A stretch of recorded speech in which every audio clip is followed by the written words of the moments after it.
अस्सलाम वालेकुम, मेरा नाम डॉक्टर सैयद आकिल हुसैन शाह है। एक और मुख्तसर सी वीडियो के साथ आपकी खिदमत में हाजिर हैं। आज हम कान के मॉडल में पाए जाने वाले इंपॉर्टेंट स्ट्रक्चर्स के हवाले से बात करेंगे। हमें मालूम है कि कान एक सेंसरी ऑर्गन है और ये बैलेंसिंग का और इसके अलावा हेयरिंग का काम सर अंजाम देता है। कान के 3 पार्ट्स होते हैं जिसमें एक्सटर्नल ईयर, मिडल ईयर और इंटरनल ईयर। सबसे पहले हम एक्सटर्नल ईयर की बात कर लेते हैं। हमें यहाँ पर ऑरिकल जो कि एक्सटर्नल ईयर का पार्ट है, ऑरिकल जो कि मोस्टली कार्टिलेजिनियस होता है। इसके बाद हमें एयर केनाल यहाँ दिखाई दे रहा है जिसे हम एक्सटर्नल एक्वेस्टिक मीटस कहते हैं और हमें यहाँ पर ये एक्सटर्नल एक्वेस्टिक मीटस दिखाई दे रहा है। इसके अलावा हमें टिम्पैनिक मेम्ब्रेन जिसे हम सिंपली एयर ड्रम का नाम भी देते हैं। तो ये एक्सटर्नल एयर के पार्ट्स होते हैं।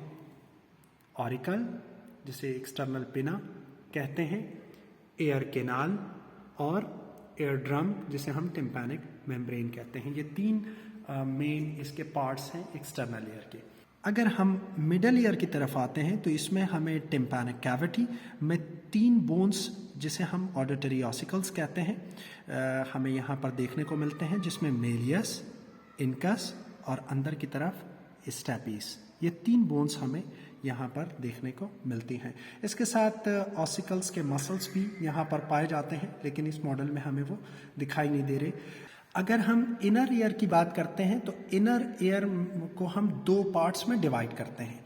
एक को हम बोनी लैब्रिंथ का नाम देते हैं। बोनी लैब्रिंथ में बेसिकली हमारे पास सेमी सर्कुलर केनाल्स मौजूद होते हैं, वेस्टिब्यूली मौजूद होता है और साथ में कॉक्लिया। ये 3 अहम स्ट्रक्चर यहाँ पर पाए जाते हैं जो बोनी लैब्रिंथ का पार्ट होते हैं।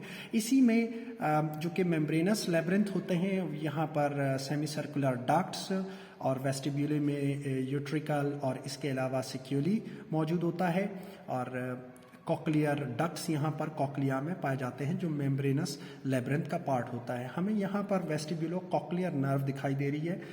कॉक्लिया जो है ये साउंड वेव्स को इलेक्ट्रिकल इम्पल्स में कन्वर्ट करने का काम करती है और सेमी सर्कुलर केनाल बेसिकली ये बैलेंसिंग में हेल्प कर रहा होता है। आखिर में अगर हम यहाँ पर देखें तो हमें यूस्टेशियन ट्यूब एक दिखाई दे रही है जो कि प्रेशर इक्विलाइजिंग का फंक्शन परफॉर्म कर रही होती है। ये ऑडिटरी केनाल भी कहलाती है, इसे यूस्टेशियन ट्यूब भी कहा जाता है। ये थे सारे इम्पोर्टेंट स्ट्रक्चर जो कि हमें एयर में दिखाई देते हैं। मुझे यकीन है आपको ये वीडियो समझ में आ गई होगी। नेक्स्ट वीडियो में आपसे मुलाकात करते हैं, तब तक के लिए अल्लाह हाफिज़।